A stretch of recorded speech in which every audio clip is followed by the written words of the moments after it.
A continuación, vamos a desarrollar la ponencia Inclusión sociotecnológica y ciudadanía inteligente, a cargo de la señora Isabel Duque Franco. Para ello, cuando puedan ocupar el estrado, cuando lo deseen. Isabel.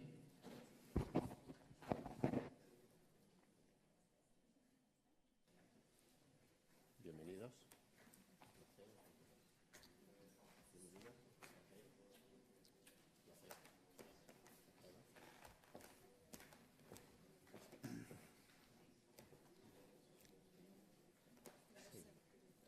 Sí, termino de hablar y luego.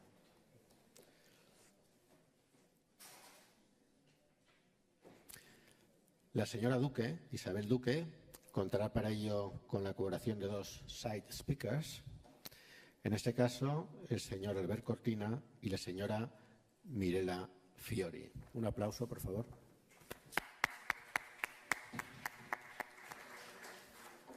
Pues cuando quiera, Isabel.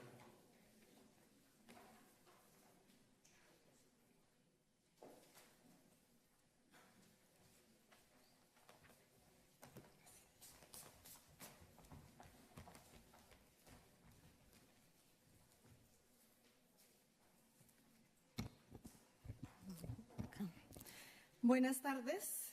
En primera instancia quiero agradecer a los organizadores del Congreso por su amable invitación, por facilitarme la posibilidad de estar aquí y compartir con ustedes una serie de inquietudes y reflexiones sobre un tema que parece haberse instalado en la agenda urbana, aunque esta mañana pues Joan Clos era un poco escéptico y crítico con esta idea de la ciudad inteligente, pero la ciudad inteligente está aquí, o sea, es un tema de debate, se ha posicionado, digamos, como un modelo de ciudad. Y lo que a mí me interesa mirar y compartir con ustedes hoy, que hablemos sobre eso, es qué papel juega la ciudadanía en esa ciudad inteligente, o sea, cómo se está concibiendo la ciudadanía en el marco de esa llamada ciudad inteligente. Decía que durante la última década pues se ha posicionado mucho el tema de las ciudades inteligentes, aunque es un concepto vago, digamos que en términos generales se define la ciudad inteligente como esa serie de soluciones tecnológicas para problemas urbanos muy variados, que van desde el tema de la seguridad, por ejemplo, la seguridad urbana, hasta el tema de la resiliencia y el cambio climático. A pesar de ese concepto, digamos, como tan ambiguo, hay ciudades, por ejemplo, se están creando ciudades nuevas como ciudades inteligentes. Entonces está el caso de Sangó en Corea del Sur o el caso de Masdar City en Abu Dhabi. Pero fundamentalmente el reto de construir ciudades inteligentes se define básicamente sobre la ciudad existente, o sea, cómo lo que ya tenemos puede convertirse en ciudad inteligente. Entonces, ese, digamos, es como un reto, y en torno a ese reto y en torno a esta idea de la ciudad inteligente se está configurando lo que podríamos llamar una comunidad epistémica de élite, que son las voces autorizadas para decir qué es una ciudad inteligente, cómo se construye una ciudad inteligente, quién construye una ciudad inteligente y qué papel tiene la ciudadanía dentro de esa ciudad inteligente. Y esa comunidad epistémica de élite pues la conforman las grandes compañías de telecomunicaciones. Estamos hablando de IBM, que incluso pues patentó la idea de la marca Smarter City. Estamos hablando también de Cisco, de Samsung, pero también de consultores, de planificadores, de gobiernos urbanos y además, se suma, digamos, un poco a esta comunidad epistémica de élite, también la comunidad académica. El otro día, recientemente, en un diario español, leía cómo se están creando nuevos programas de grado y de posgrado sobre ciudades inteligentes. Ya hay unos, digamos, que existen, pero, por ejemplo, la Universidad Autónoma de Barcelona, a partir del próximo curso, abrirá el curso de grado Gestión de Ciudades Inteligentes y Sostenibles. De manera que el tema de las ciudades inteligentes está aquí como con una proyección a largo plazo y esta es una tendencia que seguramente se va a ver fortalecida y reforzada durante los próximos años porque pues fue incluida en la nueva agenda urbana que se firmó en Quito en el año pasado, asociada un poco al tema de los Big Data. pero también al tema del desarrollo urbano sostenible. Entonces, está allí, digamos, presente la idea de la ciudad inteligente.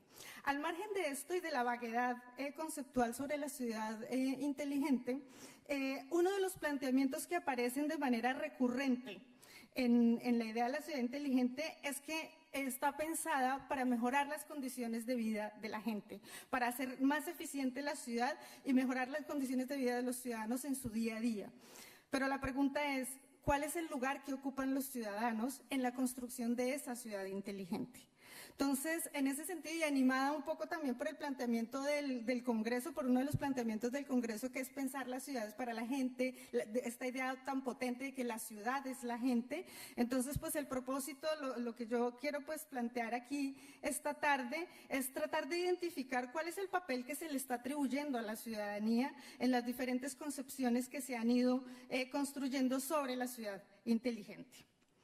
Esto simplemente como para mostrar un poco cómo es noticia, cómo está, digamos, en la agenda cotidiana esta idea de la ciudad inteligente.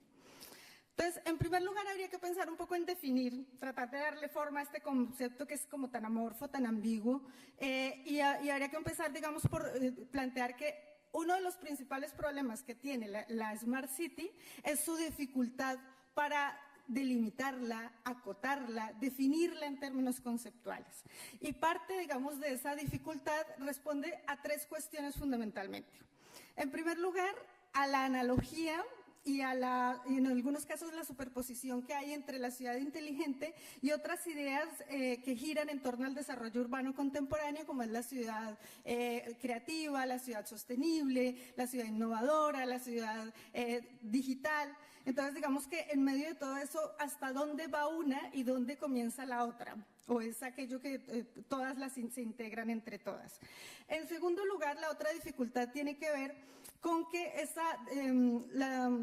es difícil determinar cómo diferenciar qué es lo que se promueve, se proyecta, digamos, bajo cuidadosas estrategias de marketing urbano como ciudad inteligente y qué es lo que realmente existe en las ciudades, qué es lo que realmente se hace en las ciudades que pueda corresponder o no a esta idea de la ciudad inteligente. Entonces, esta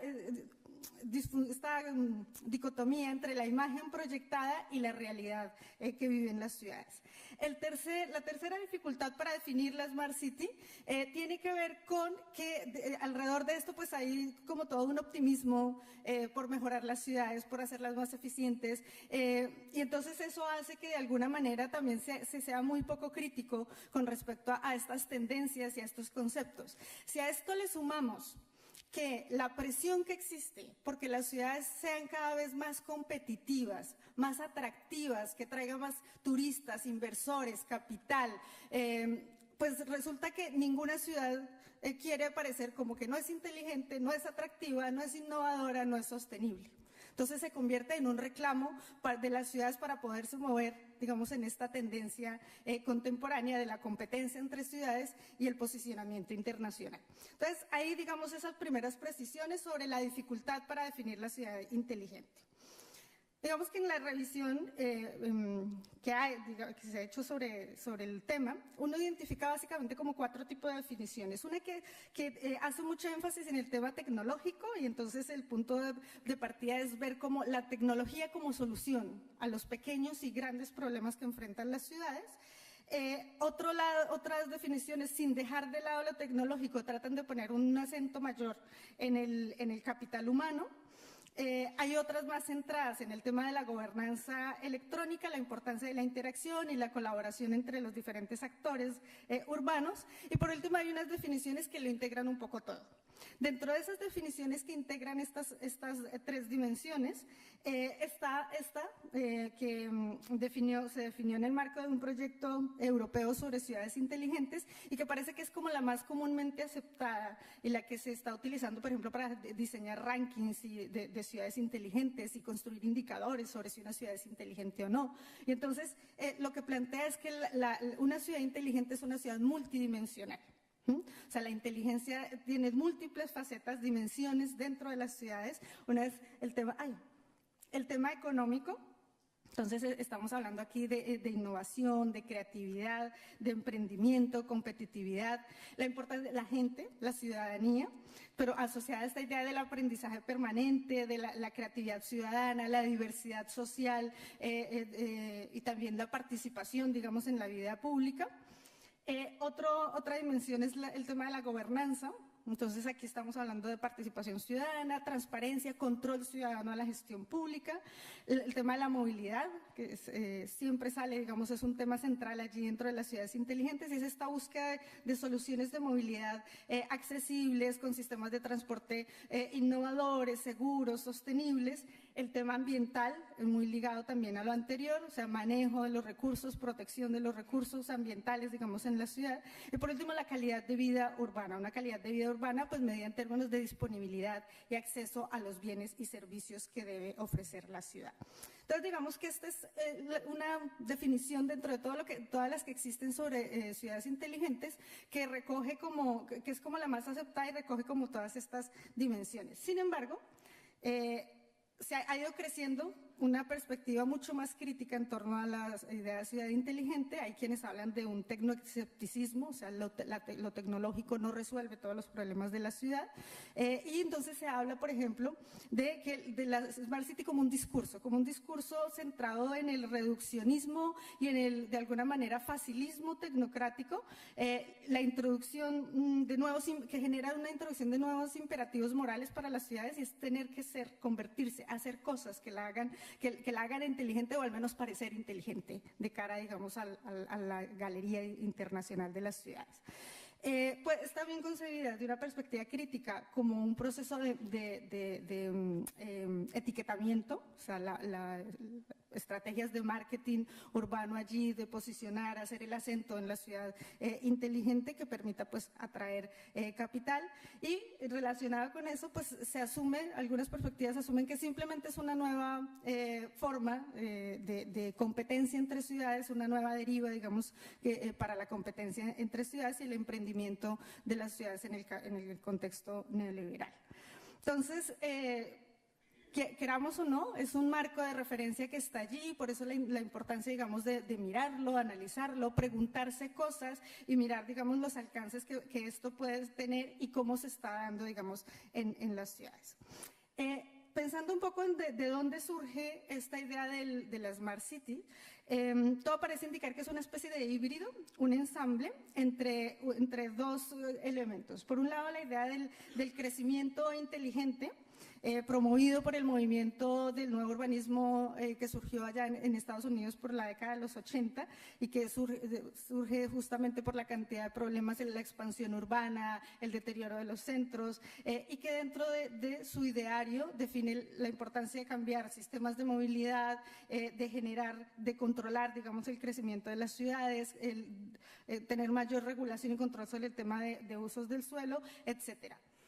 De otro lado, el otro elemento que compone, que marca un poco lo que es la Smart City, tiene que ver con la idea de la ciudad inteligente, de la tecnópolis. Esta relación entre espacio urbano y tecnología, que tiene que ver con la capacidad innovadora, el tránsito hacia gobierno electrónico, aprendizaje social, el uso, digamos, de la infraestructura relacionada con las tecnologías de información y comunicación para resolver problemas de la ciudad. Entonces, digamos que en términos generales esas serían como de dónde surge, o sea, cómo se ha ido configurando este concepto de la ciudad inteligente. Ahora, mirando lo que me interesa, digamos, plantear aquí esta tarde, es dentro de esas diferentes nociones de ciudad inteligente, hay unas que se podrían considerar como más humanistas, o sea, que piensan como no en la tecnópolis, sino que las ciudades deben ser, digamos, para la gente, pero pues eso tiene, digamos, unas características, esas definiciones. Y mirando, digamos, un poco eso, lo que se encuentra es que no sé cómo es esto, digamos, lo que se encuentra es que dentro de las dimensiones que definen la ciudad inteligente, las que más se aproximan o las que más dan elementos para identificar el papel de la ciudadanía dentro de estas ciudades, es por un lado el tema de la inclusión sociotecnológica, entendía como que el reconocimiento de que las tecnologías deben ser usadas y comprendidas por las personas a las que se supone que deben servir. Y por tanto, pues las personas deben contar con las habilidades básicas necesarias para poder utilizar y apropiarse de dichas herramientas. Entonces, ¿esto cómo lo están asumiendo los gobiernos urbanos? Temas de conectividad, o sea, ampliar la red, implementar Internet inalámbrico en espacios públicos, pero también con procesos de alfabetización digital para asegurar esa apropiación de las herramientas tecnológicas. Por otro lado está la gobernanza electrónica, que se asume que la manera idónea de gobernar la Smart City es a través de la gobernanza electrónica, porque se asume que con las tecnologías se abre la posibilidad de esas relaciones de cooperación y colaboración entre diferentes actores. Y entonces, por ejemplo, a partir de los datos abiertos o de estas dinámicas de innovación y co-creación que miraremos más adelante, pues la gobernanza electrónica puede generar una ciudadanía más informada, más interactiva, más comprometida con la construcción de la ciudad inteligente. Entonces, a partir, digamos, en tercer lugar, la dimensión de la sostenibilidad asociada, digamos, al manejo de los recursos y a la protección, digamos, del ambiente, que es un tema, digamos, que ha ido derivando en estos conceptos de resiliencia urbana, el tema de la adaptación al cambio climático, pero digamos que en términos generales es esta idea de la sostenibilidad que viene desde los 90s.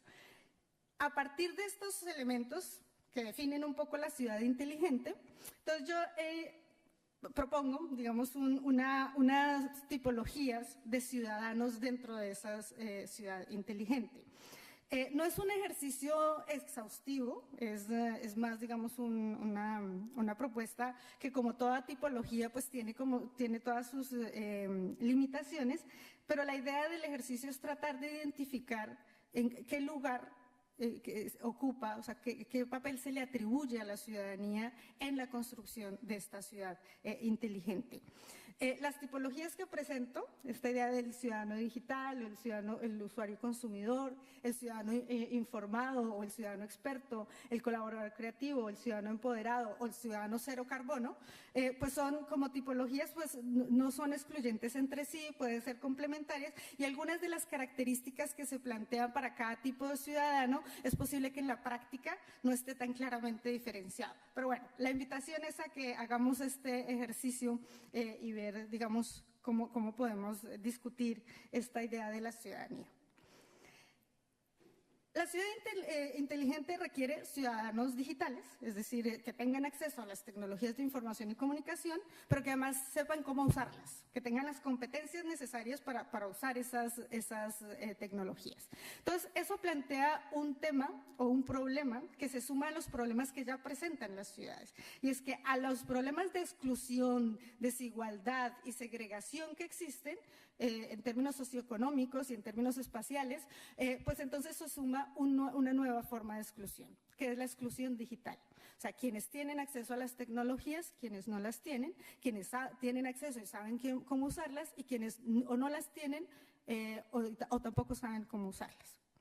Entonces genera, digamos, una nueva forma de exclusión.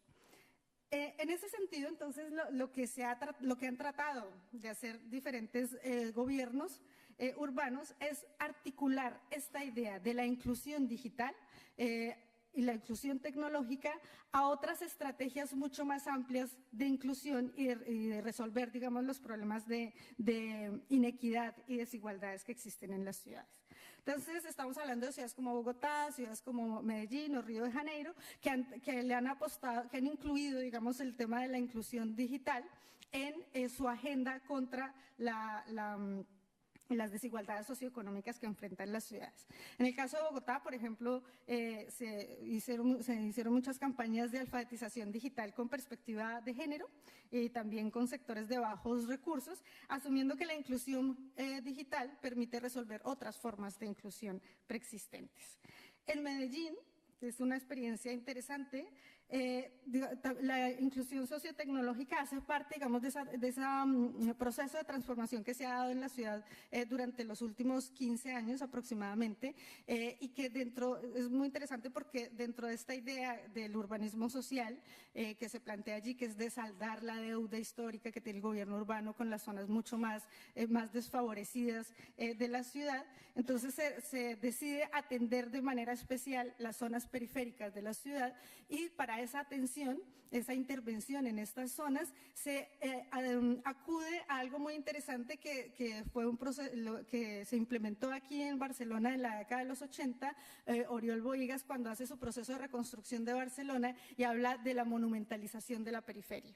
Entonces, de alguna manera, la inclusión sociotecnológica en Medellín es como un aporte a esa idea, o uno de los aportes a esa idea de la monumentalización de la periferia, porque se trata de construir equipamientos públicos con unas calidades arquitectónicas allí en zonas periféricas, pero que además incorporan una agenda, digamos, muy activa de iniciativas y programas para la alfabetización digital y la conectividad. Entonces, se consideran estos espacios de monumentalización de la periferia son también espacios para la innovación y la inclusión digital. Bueno, teniendo en cuenta esta clara relación que hay entre exclusión digital y desigualdad socioeconómica, entonces las estrategias de inclusión sociotecnológica y esta idea de la construcción del ciudadano digital, pues se mueven en un triple horizonte. Por un lado, pueden ayudar a resolver otras formas de exclusión y desigualdad existentes, pero también puede pasar que encubran estas formas de desigualdad al asumir que la inclusión digital solo por sí misma puede resolver y hacer frente a otras formas de exclusión ya existentes.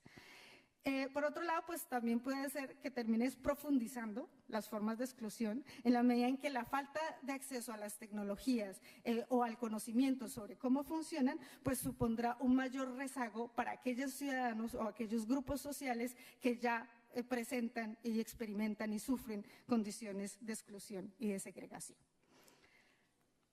El ciudadano usuario consumidor. Entonces, la ciudad inteligente nos ofrece una infinidad de servicios, de aplicaciones que utilizan las tecnologías digitales y que están pensados, digamos, dentro de la retórica de la ciudad inteligente para transformar y hacer más fácil y más eficiente la vida en la ciudad.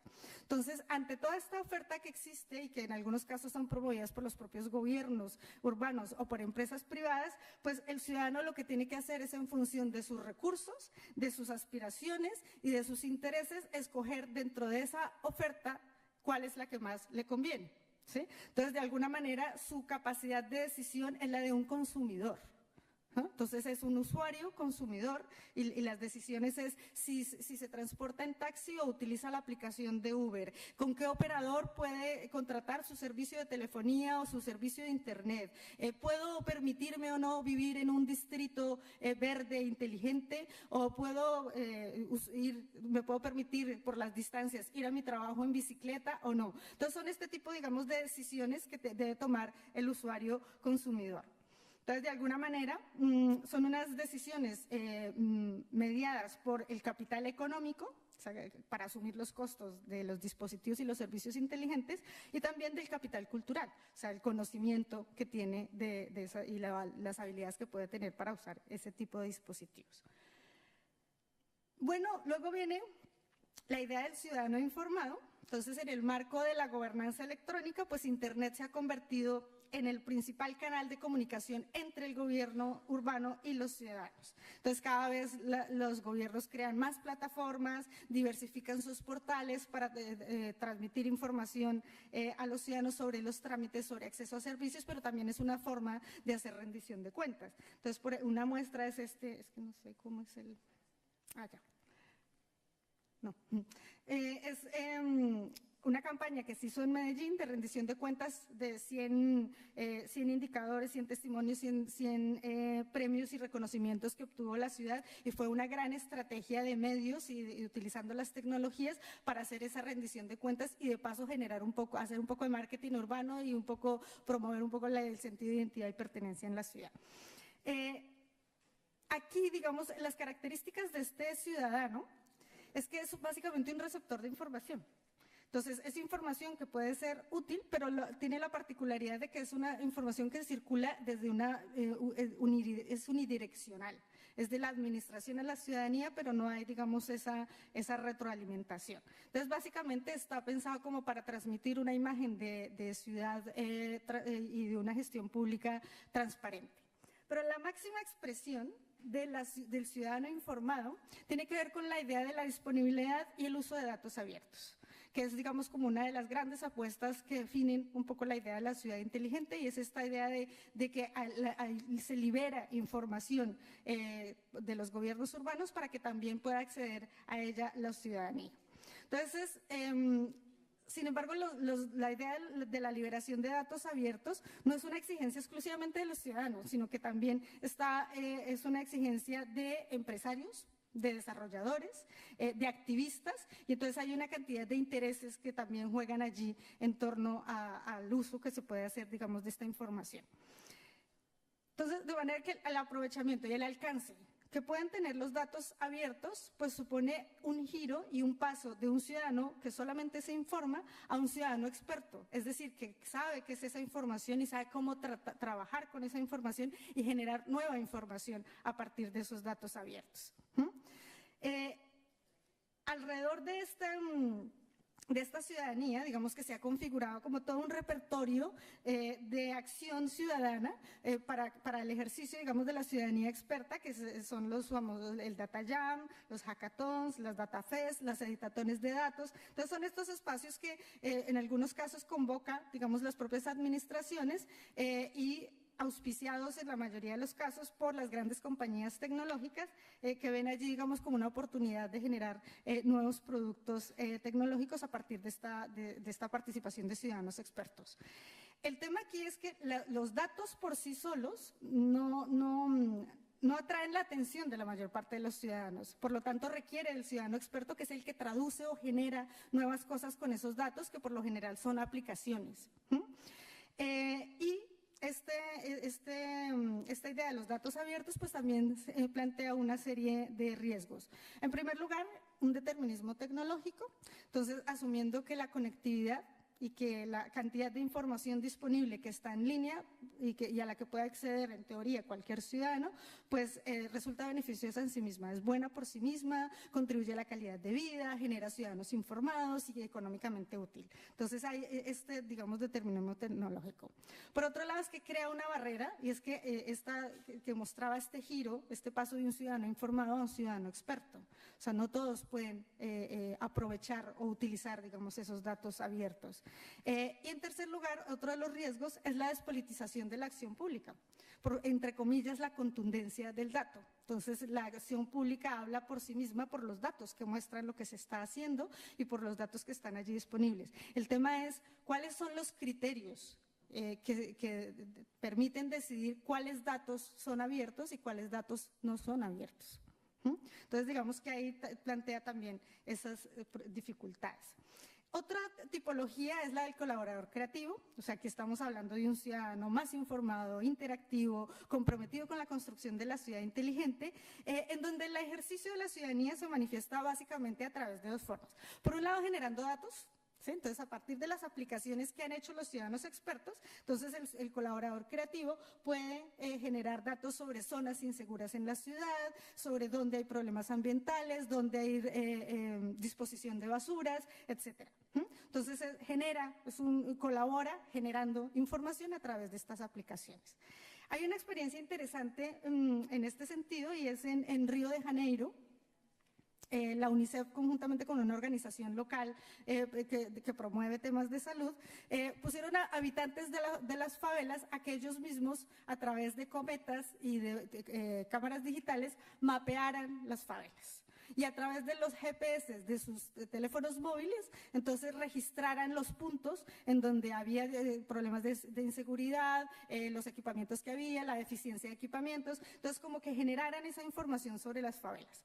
Entonces esto pues tiene una doble lectura. Entonces, por un lado, ¿por qué tiene que el ciudadano ser el que genere esta información? ¿sí? O sea, ¿qué uso se le va a dar a esta información?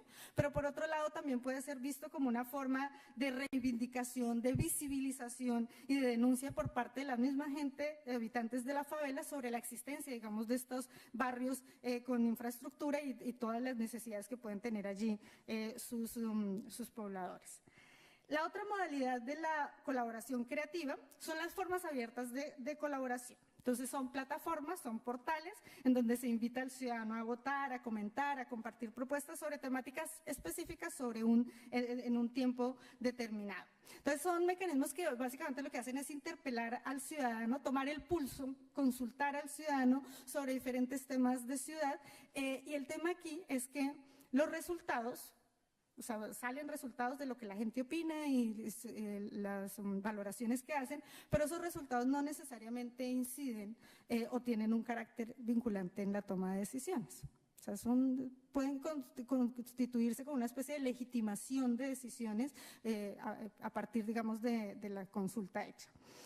Hay dos experiencias, una es la de Medellín, Mi Medellín, que es una experiencia pionera en este tipo de plataformas, de hecho ha tenido varios reconocimientos a nivel nacional e internacional por eso, y que surge básicamente como una estrategia de innovación abierta de co-creación ciudadana e inteligencia colectiva. Entonces allí se debaten diferentes temas de ciudad, o sea, que es lo que ellos llaman los pulsos, entonces tomar el pulso a la ciudadanía sobre qué piensa, qué le ronda sobre determinados temas, y uno de los más recientes es muy interesante porque resulta que a comienzos de este año, Medellín tuvo que sacar alerta roja por contaminación en el aire. Entonces, lo que hicieron fue, bueno, ¿cómo generamos soluciones a este problema? Y se les ocurrió que una buena opción sería la idea de compartir el vehículo particular para que fueran menos vehículos circulando y disminuir así las emisiones. Entonces, lo que se hizo fue consultar a la ciudadanía sobre tomar el pulso, o sea, qué tan dispuestos estarían los ciudadanos a utilizar, digamos, esta estrategia como una forma de minimizar o reducir la emisión de gases. La otra plataforma es la de Bogotá, o sea, Bogotá también tiene su plataforma de Bogotá abierta, se creó desde finales de 2015 y también pues somete a consideración de la ciudadanía diferentes temas. Entonces, pero hay unos temas un poco, digamos, light. ¿10 minutos? Sí. Hay unos temas un poco más, 5, uy. Bueno, unos temas que son menos trascendentales, digamos, para la ciudad, que es cuál es el lugar favorito de la ciudad, dónde se ha construido la mejor obra de infraestructura para embellecer la ciudad y este tipo de cosas, pero hay otros temas más fuertes que es en torno al plan de ordenamiento territorial, porque supone allí cuáles son las aspiraciones y cuál es el modelo de ciudad que se va a construir. Entonces aquí, digamos, el problema con este modelo de ciudad es que el ciudadano deja de ser un sujeto político para convertirse en un colaborador creativo, o sea, donde la capacidad de argumentación está más bien medida por la cantidad de la popularidad de las propuestas, cuántas veces se comparten las iniciativas que presenta, etcétera. Entonces hay, digamos, un problema allí. El otro es el ciudadano empoderado. Entonces, si pensamos el empoderamiento ciudadano como la redistribución del poder para tomar decisiones sobre la ciudad inteligente, difícilmente encontraremos experiencias que muestren un amplio despliegue de este poder ciudadano.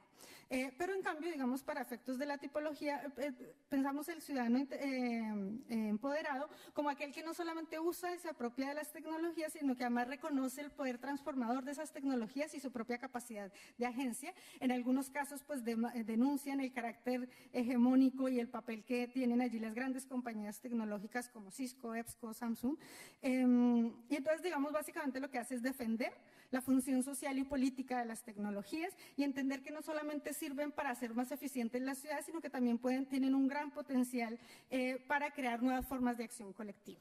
Entonces, hay algunas experiencias, no voy a mostrar acá, voy a pasar al siguiente ciudadano, que es el ciudadano cero carbono, que se inscribe dentro de los discursos o los enfoques de las Smart City más relacionados con la sostenibilidad y el medio ambiente urbano.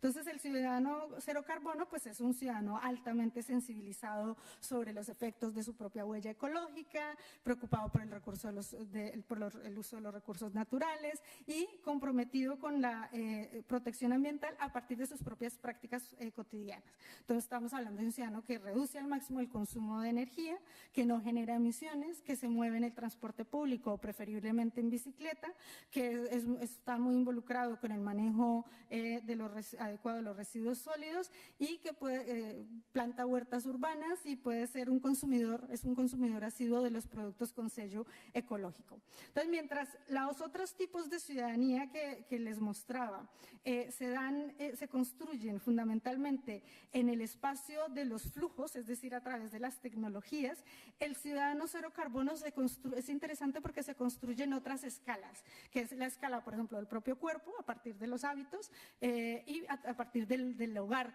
como otra escala que muchas veces se olvida, pero que, por ejemplo, para el tema de la sostenibilidad, con esta responsabilización del ciudadano en su vida cotidiana, pues es una escala que cobra gran relevancia.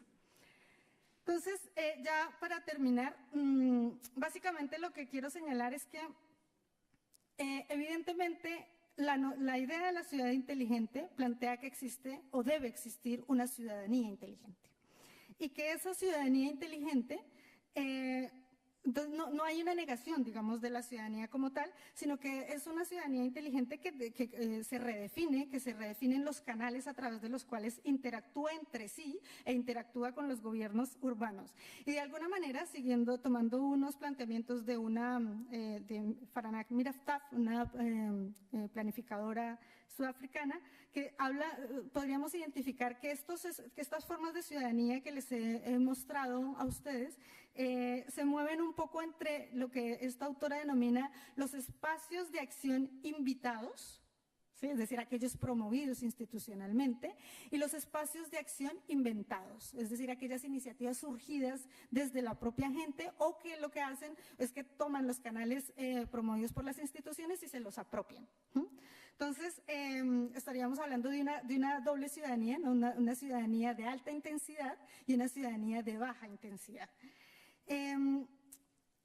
Nuevamente se plantearía el tema que me parece aquí clave, que es el tema de la inclusión sociotecnológica, o sea, este afán por expandir las redes, este afán por generar conectividad, este afán por generar estos ciudadanos digitales. ¿Con qué propósito? En algunos casos es con el propósito de hacer la ciudad más atractiva, más competitiva. Entonces, es esa la razón por la que debemos generar, digamos, la inclusión sociotecnológica, digamos que sería como una pregunta.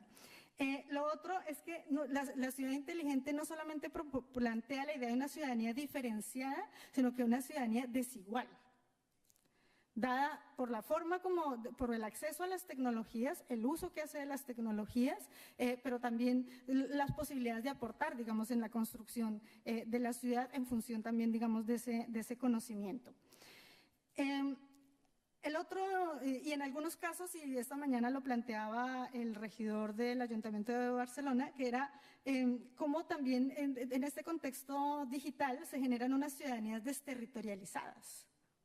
Entonces, no están, o sea, se puede opinar perfectamente sobre otro lugar, aunque no sea el lugar donde se tiene, digamos, la vida cotidiana. Por último, quiero plantear una cuestión acá, y es que el problema de la Smart City y de la ciudadanía en la ciudad inteligente no puede reducirse a la posibilidad de acceder y utilizar los bienes y servicios que esta ciudad magnífica de soluciones tecnológicas pueda ofrecer, sino que tiene que ver con la posibilidad de incidir, decidir, intervenir sobre las decisiones que se toman sobre la ciudad. De hecho, debería poder también incluir la posibilidad de contestar, de plantear otra ciudad. ¿Por qué tenemos que ser inteligentes? ¿Esa inteligencia para qué? ¿Sí? Entonces, el ciudadano en la Smart City debería, digamos, poder posicionarse sobre estos temas. Por último, he dicho por último como 3 veces, pero este sí es el último. Entonces, ¿qué es lo que implica esto de la ciudadanía digital y en términos generales la ciudadanía inteligente? Es que redefine el espacio público, o sea, en la medida en que redefine la ciudadanía, redefine también el espacio público porque es el lugar de la construcción de la ciudadanía. Y entonces lo redefine tanto en términos materiales como en términos políticos. Entonces, en términos materiales supone mucha innovación en términos de diseño. Nos entregaban, por ejemplo, una carpeta con una serie de luminarias inteligentes. Entonces, supone, digamos, innovación en ese sentido.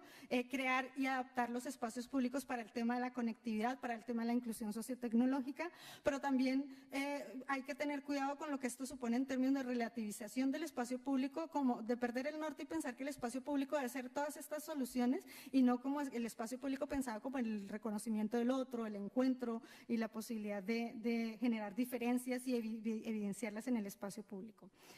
De alguna manera, este nuevo espacio público que se construye en la ciudad inteligente tiene que ver con lo que Manuel Castells llama el espacio de los flujos y el espacio de los lugares. Entonces, en ningún caso, el espacio de los flujos, es decir, las redes y las tecnologías de información y comunicación deben suplir o dejar de lado el espacio de los lugares. Gracias.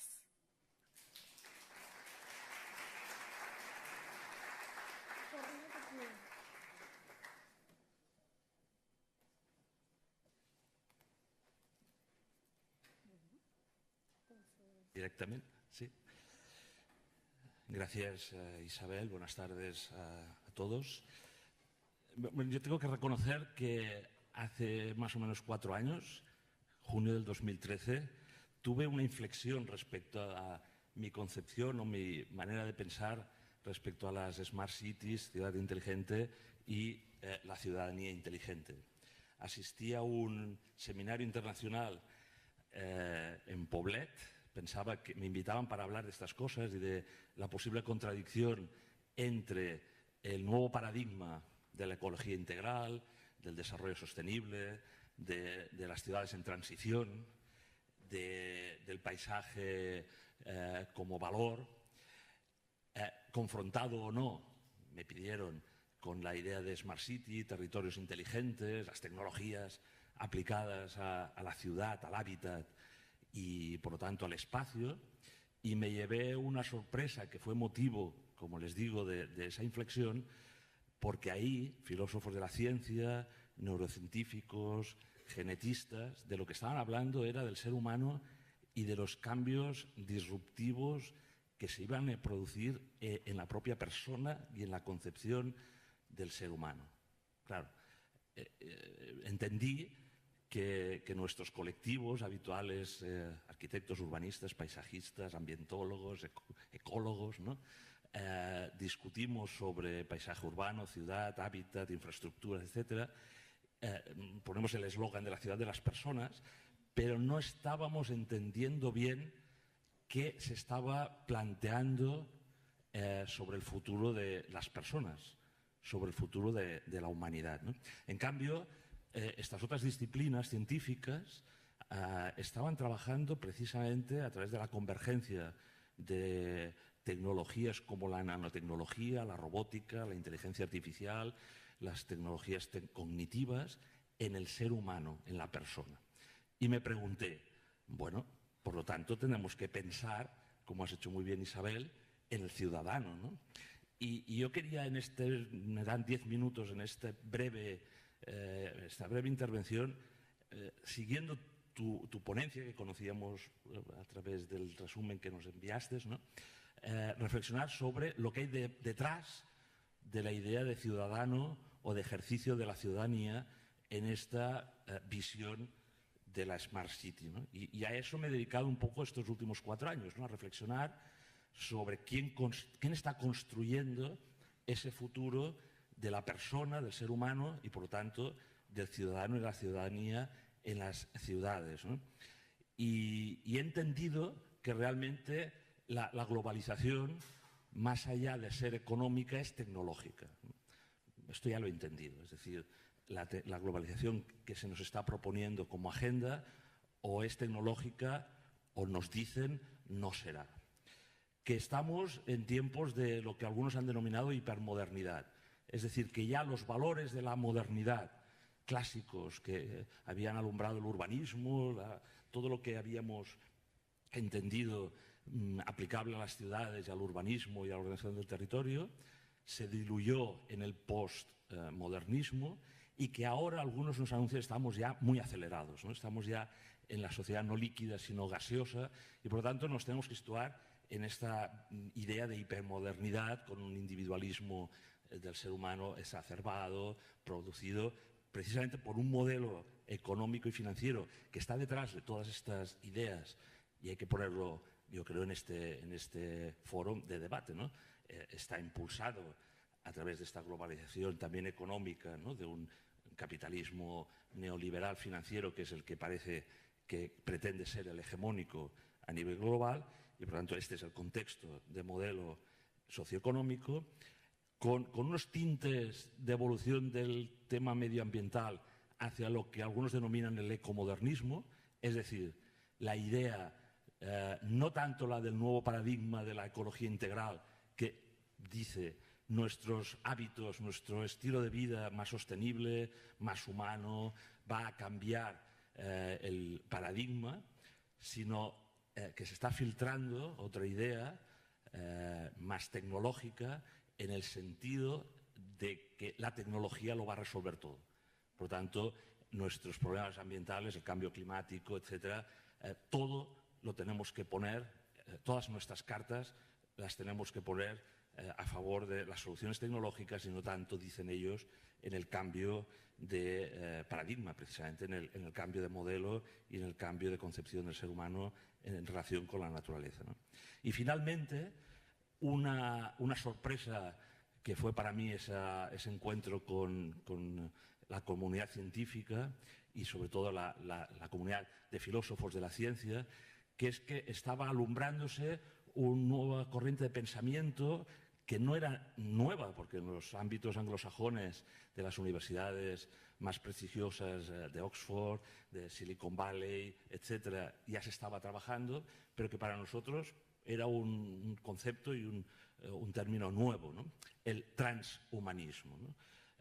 Yo he entendido en el estudio durante estos últimos años respecto a esta ideología que efectivamente se pretende no solo cambiar las ciudades hacia ciudades inteligentes, no solo a los ciudadanos hacia ciudadanos inteligentes. A veces has utilizado pues, el tema de receptor de datos, el sensor, ¿no? O sea, esa idea muy tecnológica del ser humano, sino precisamente un cambio disruptivo, como decía al principio, y radical en la condición natural misma del ser humano. Es decir, las tecnologías no solo van a estar interaccionando e integrándose en la ciudad, en el paisaje urbano, en las infraestructuras, sino que la agenda científico-tecnológica es que se interaccionen y sobre todo se hibriden y se integren en el propio ser humano, ¿no? Y ahí me voy a la exposición de hace un par de años de Más Humanos en el CCP, ¿no? En el Centro de Cultura Contemporánea, ¿no? Donde esa ideología del transhumanismo se mostraba. Seres cyborg, seres hibridados, inteligencia artificial que toma decisiones más eficaces, más rápidas, no solo las pequeñas decisiones, sino en las grandes decisiones de la ciudad, en la gobernanza de las posibles smart cities, ¿no? Sustituyendo a la inteligencia humana, ¿no? ¿Qué nos dicen algunos de los ideólogos más eminentes de esta corriente de pensamiento, ¿no? Estoy pensando en Ray Kurzweil, que es ni más ni menos que el ingeniero en jefe de Google, una de las líneas más empresas, junto a otras, tú has nombrado algunas, ¿no? En Silicon Valley, que promueven esta nueva ideología para la globalización tecnológica, ¿no? Nos dice que la singularidad está cerca. La singularidad quiere decir el momento en que todas estas tecnologías convergentes, esa inteligencia artificial, esa robótica, esta biotecnología, superarán a las condiciones naturales, a la propia inteligencia humana, y por lo tanto, y esa es la segunda consecuencia que creo que enlaza muy bien con algunas de las clasificaciones que Isabel nos ha mostrado de ciudadano, lo que tiene que hacer el ser humano es cambiar, es ampliar, dicen ellos, radicalmente sus capacidades, aplicándose tecnología en su cuerpo y mente, ampliar, por lo tanto, facultades cognitivas, ser, no sé si ciudadano informado, empoderado, pero sí conectado e hibridado con esa tecnología. Por lo tanto, no es solo pensar en un Internet de las cosas, se está hablando ya también del Internet de las personas. No es solo una gobernanza electrónica, es una mente colmena, una idea de inteligencia colectiva unificada, tal vez jerarquizada, a través de esa hibridación entre nosotros, los seres humanos de hoy, y los posibles seres humanos, transhumanos, posthumanos, de un futuro inmediato donde ya no se distinguirá muy bien si esas decisiones que se tomen las toma la inteligencia artificial o las toma nuestra propia inteligencia biológica natural, ¿no? El transhumanismo plantea 3 ejes muy sintéticos, como creo que no tengo mucho tiempo, pero los lanzo ahí.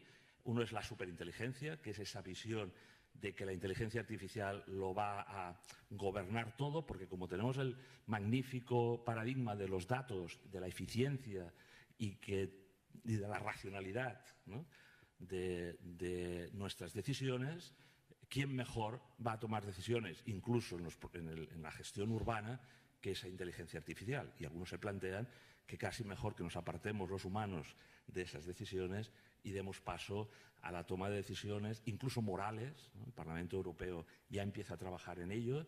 ¿Qué decisiones morales van a tomar los coches sin conductor, las infraestructuras inteligentes, etcétera, cuando los humanos nos retiremos de ciertas decisiones sobre la gobernanza de la ciudad y demos paso a esa inteligencia artificial que algunos dicen manejará mejor el Big Data y tomará, por lo tanto, las decisiones mejores para cada situación? Recordad la escena del HAL en el 2001, cuando la nave estaba mejor gobernada, según la inteligencia artificial, por el HAL que por los astronautas, ¿no? El segundo elemento que plantea y que es un gran reto para las ciudades, sean inteligentes o no, es la superlongevidad. El transhumanismo, los científicos que trabajan en los temas de la genética, etcétera, nos plantean un alargamiento de la vida extraordinario, algunos incluso bíblico, ¿no? 300 años, ¿no?, casi como Matusalén. Bien, hace muy pocas semanas estuvo aquí en Barcelona uno de los exponentes mayores de esta ideología, que detrás hay muchísimos recursos económicos para erradicar la enfermedad, dicen ellos, incluso la mortandad, y plantearse una superlongevidad. Esto para la ciudad, no sé si inteligente o no, pero plantea, y para la gobernanza, la ciudadanía, la democracia, plantea unos retos increíbles, ¿no? Y el último es la era del superbienestar, ¿no? Nos plantean una nueva frontera, es una ideología optimista, es una ideología que viene del ámbito, como he dicho, anglosajón, con lo cual todo es progreso, y si no es aquí, dicen ellos, será en otros planetas, ¿no? Por lo tanto, si recordáis la película Elysium, hay una apuesta, y es muy importante seguirla, por las ciudades en este planeta, ¿no?, sobre todo por las ciudades globales, ¿no?, las cosmópolis, ¿no? No sabemos qué pasará con las ciudades medianas y pequeñas que no lleguen a ese nivel de globalización inteligente y de competitividad conectada de las ciudades, y el resto del territorio veremos cómo se desarrollará. Y algunos dicen, ¿y si no? Si es superpoblado y tiene grandes efectos del cambio climático sobre esos grandes territorios, esos paisajes productivos, etcétera, pues bueno, ya conquistaremos el espacio, ¿no?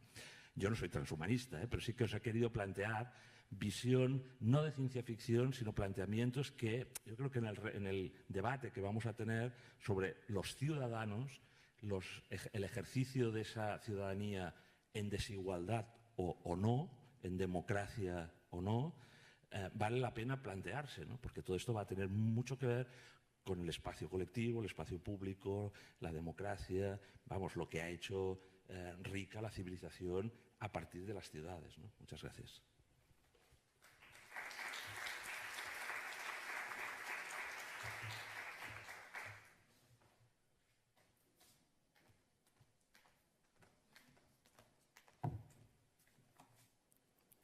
Hola.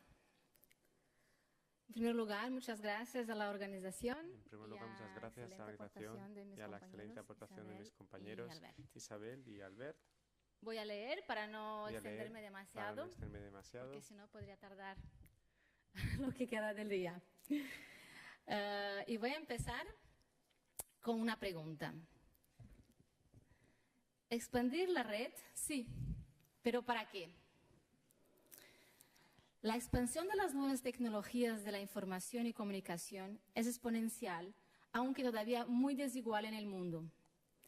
En la última década, gran parte de los países latinoamericanos y del Caribe han desplegado planes nacionales para promover la extensión de sus redes y el acceso a Internet para intentar mitigar esos desequilibrios. Entre el 2010 y el 2015, se ha doblado el porcentaje de hogares conectados, alcanzando una media de 43%, la mitad que la media de los países de la OCDE. Hace un mes, Brasil anunció la puesta en órbita de un nuevo satélite que podrá garantizar la cobertura de Internet de banda ancha de calidad en 100% de su territorio, beneficiando especialmente las zonas rurales, actualmente desprovistas en casi su totalidad de cualquier tipo de conexión. La brecha digital, entendida como la desigualdad entre poblaciones y diferentes colectivos en el acceso a la red en un sentido amplio, es una de las muchas formas de exclusión social y, por lo tanto, mitigarla ha de ser objeto de las políticas públicas. Sin embargo, no se trata únicamente de expandir la red. En el 2010, el 64% de la población brasileña sin acceso a Internet no la utilizaba por falta de interés, necesidad o conocimiento. Y solo una tercera parte de esta población no la utilizaba por la imposibilidad de acceder a la red. Estos datos, como mínimo, denotan la necesidad de existir en políticas orientadas no solo a expandir la red de calidad y de forma universal, sino que también a la educación y al aprendizaje, con el objetivo de capacitar a la población a reconocer el potencial de la red, su potencial como actor en esta nueva esfera pública y a posicionarse críticamente en relación a los datos que se disponen en la red. La inclusión digital o la infoinclusión ha de ser la vía para empoderar a la ciudadanía e incidir en la sociedad. Por lo tanto, las nuevas tecnologías de la información y comunicación deben facilitar no solo el consumo de la información, sino que la transformación, producción y coproducción de información y conocimiento. En este sentido, las políticas públicas para la inclusión digital se configuran como políticas integrales, que deberían apoyarse en al menos 3 pilares. El primero, la conectividad y acceso como un servicio público. Incluye la penetración de la red de banda ancha fija y móvil de calidad, con independencia del mercado, el acceso público y gratuito en centros de interés público como centros de investigación, universidades, escuelas, hospitales, telecentros comunitarios, plazas, bibliotecas, etc. Y el acceso universal con capacidad de atender a las minorías étnicas, discapacitados, personas mayores de diferentes clases sociales, género e idioma, y con garantías de privacidad y protección de datos, posible con el uso del software libre. El segundo pilar, la educación y el aprendizaje, abordando la alfabetización digital, entendida como usar las TICs para el ejercicio de la ciudadanía, procesamiento crítico de la información, producción de conocimiento compartido, participación, colaboración, etc. La formación de formadores en alfabetización digital y el fomento del e-learning para ampliar el alcance de la formación, incluyendo también otros campos no relacionados con las TICs para fortalecer el pensamiento crítico y creativo. En ese sentido, los MOOCs ganan un rol fundamental. El tercer pilar es la información y el conocimiento como un bien común, con la implementación del gobierno abierto y el Open Data, garantizando la interoperabilidad de los datos y su usabilidad por diferentes niveles de usuarios. También proyectos en base a datos abiertos y centrados en el ciudadano en cooperación con otros actores. Y el desarrollo, implantación y uso del software libre de forma masiva. Estos temas ya hacen parte de la agenda digital de muchos países latinoamericanos y del Caribe, aunque no siempre de forma integrada. En el informe del CEPAL de 2016, sobre el estado de la banda ancha en estos países, se puede contrastar en qué se apoyan las políticas digitales de cada país. Los principales temas tratados son las infraestructuras, el gobierno electrónico y la difusión de las TICs, la educación e innovación digital. Muchos de los países de la región han emprendido en mayor o menor grado iniciativas de apertura de los datos y de implantación, uso y desarrollo del software libre, aunque en general no incluidas en las políticas de inclusión digital. Brasil ha sido el pionero mundial en el despliegue masivo del software libre en la administración pública. Además, conjuntamente con México y Uruguay, han logrado hacer parte de la lista de los 20 países líderes en el mundo en materia de datos abiertos. Sin embargo, en el último informe del Open Data Barometer, para América Latina, señala que iniciativas relacionadas con los datos abiertos con mejores resultados a largo plazo nacen desde las organizaciones y de la sociedad civil. Y que desde los gobiernos, por lo general, no se implementan políticas estables de largo plazo. En este sentido, integrar estas iniciativas dentro de una política de inclusión digital haría avanzar hacia el empoderamiento de la ciudadanía en igualdad de oportunidades.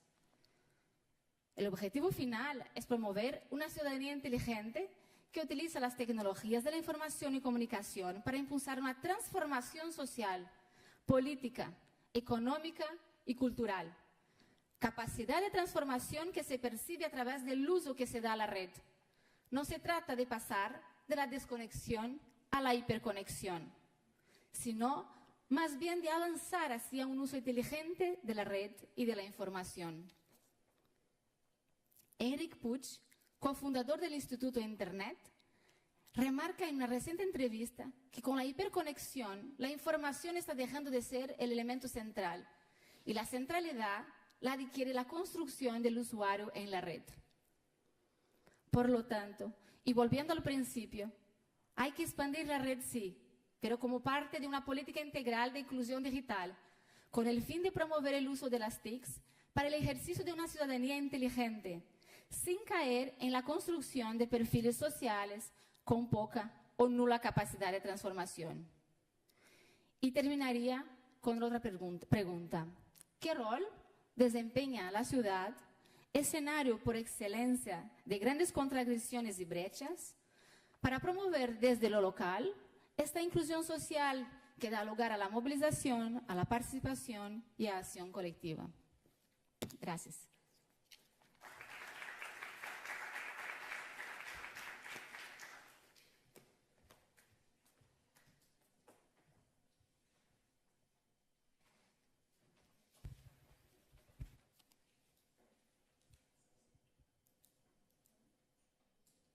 Bueno, ahora hay un tiempo para debate, ¿eh?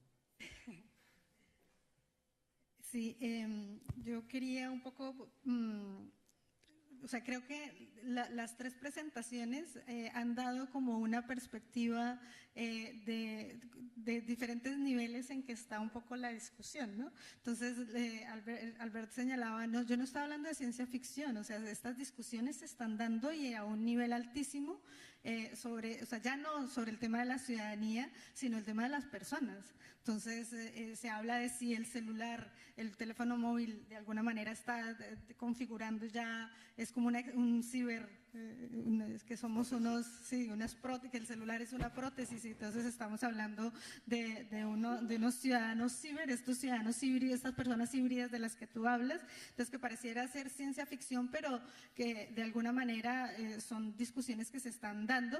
Y lo interesante y lo que a mí me genera inquietud, y también por lo que planteaba Mariela, es, Mireia, estamos en diferentes niveles, o sea, porque por un lado se está discutiendo de la necesidad de generar un acceso a estamos hablando de gente que no tiene acceso a Internet y que aunque lo tenga no sabe cómo usarlo, por ejemplo, y por otro lado estamos hablando ya de una persona modificada, ya no solamente para el ejercicio de la ciudadanía, sino para la vida cotidiana misma, ¿no? Y para el tema de tomas de decisiones y todo eso. Entonces, creo que plantea como los diferentes niveles en que está la discusión y por eso digamos que en algunos escenarios es un poco popular este tema, ¿sí? En algunos casos porque pareciera como una apología a todo el tema de las tecnologías y este optimismo tecnológico de que muchos de los problemas urbanos que tienen las ciudades se va a resolver como a partir, digamos, de la tecnología, o sea, esta fe ciega, digamos, en la tecnología. Y por otro lado, que pareciera que cuando hablamos de estos temas estamos señalando cosas que no veremos, digamos, o sea, que están en un futuro muy lejano y que entonces no es pertinente, no toca. Ahora no toca, digamos, hablar de eso, estamos en el aquí y ahora, las ciudades presentan problemas. O sea, yo pensaba cuando tú señalabas el tema del ecomodernismo, el poshumanismo y el transhumanismo, y pensaba, por ejemplo, un poco en los problemas que planteaban en el panel anterior sobre las ciudades, en el caso de Toronto y en el caso de Bogotá.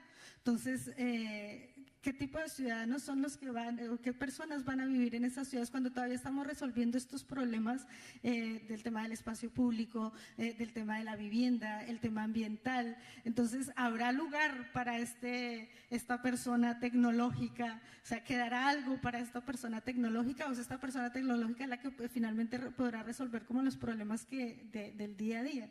¿Sí? Sí, esa es la pregunta, ¿no? Sí. Es decir, si nos anticipamos en el debate y en la discusión, pues seguramente anticiparemos algunos de los desafíos y problemas que nos están planteando no solo a la ciudadanía, sino, repito, a la persona misma, ¿no? Porque no hay que olvidar que la etiqueta Smart City nace bastante en este contexto neoliberal, del capitalismo financiero, de las corporaciones, ¿no? Las corporaciones tecnológicas, etcétera, y parece como que va del hard, ¿no? de la ciudad, de los edificios inteligentes, de los territorios, como he dicho anteriormente, es decir, de algo fuera, externo al ser humano, ¿no? Y yo creo que la sociedad en general no hemos captado, ¿no? Incluso la red, ¿no? O sea, la red, hablamos de la red como si fuese eso, ¿no? Una cosa externa a nosotros, ¿no? Cuando todos en el bolsillo ya llevamos una primera prótesis de esta hibridación inteligencia humana, inteligencia artificial, que es el móvil, ¿no? El smart. Pero lo entendemos como... Entonces, claro, por otro lado, estamos diciendo la ciudad para las personas, todo lo queremos centrar en la persona. No tenemos reflexión con los antropólogos, los filósofos, los que nos pueden dar pistas sobre cómo está evolucionando la persona en el siglo XXI. No smart cities con ciudadanos inteligentes, pero con condición natural del siglo XX o XIX. No, es que como digo, lo que nos están diciendo es que en esta globalización tecnológica es, y vosotros también, y vosotros vais a formar parte de la hibridación con los objetos y con la ciudad misma, ¿no? Si lo ponemos en debate, tal vez empecemos a encontrar soluciones éticas para poner límites, aquello que no deseamos que llegue, las distopías de las películas de ciencia ficción, ¿no? Y en cambio la utopía tecnológica para trabajar a favor de la persona o a favor de la ciudadanía y de la ciudad sea posible y demos un salto de progreso, ¿no? Estamos justo en el momento adecuado para debatir esto, ¿no? Y a veces da la impresión que se derivan los temas hacia otras agendas, ¿no? Pero esta es la agenda principal, ¿eh?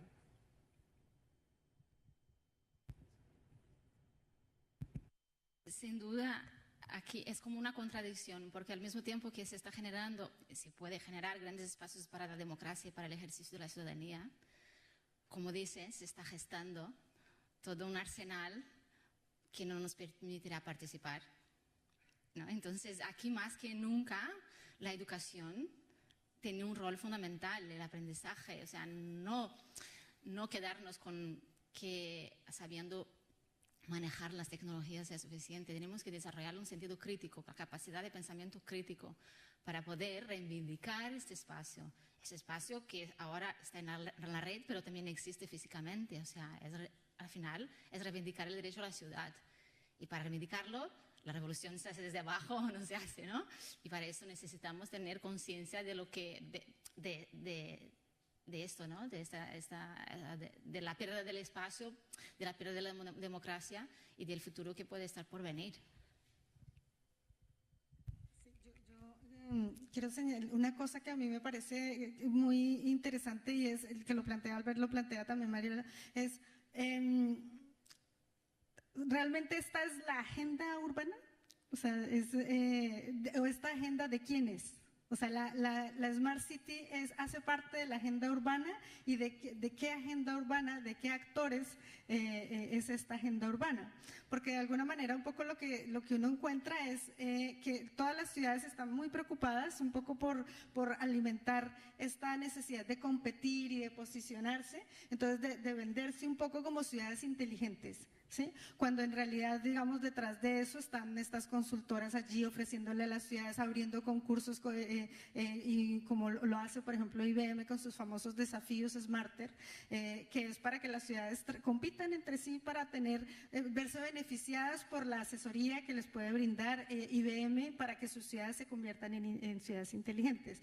Entonces, pero luego está la otra agenda, digamos, alrededor de la Smart City, la agenda de otros actores, que es un poco lo que tú planteas, que es los ciudadanos sí tienen que estar conectados, y además de conectados, tener las condiciones para utilizar esa tecnología, pero no es solamente porque sí, sino para desarrollar un sentido crítico, para posicionarse, para reivindicar, para contestar, digamos, modelos de ciudad, y no solamente para servir, digamos, como un indicador más para que los gobiernos puedan presumir de cuántos ciudadanos tenemos conectados, cuántos utilizan Internet, pero qué hacen en Internet, o sea, para qué utilizan el Internet, o sea, qué alcance tiene, digamos, eso.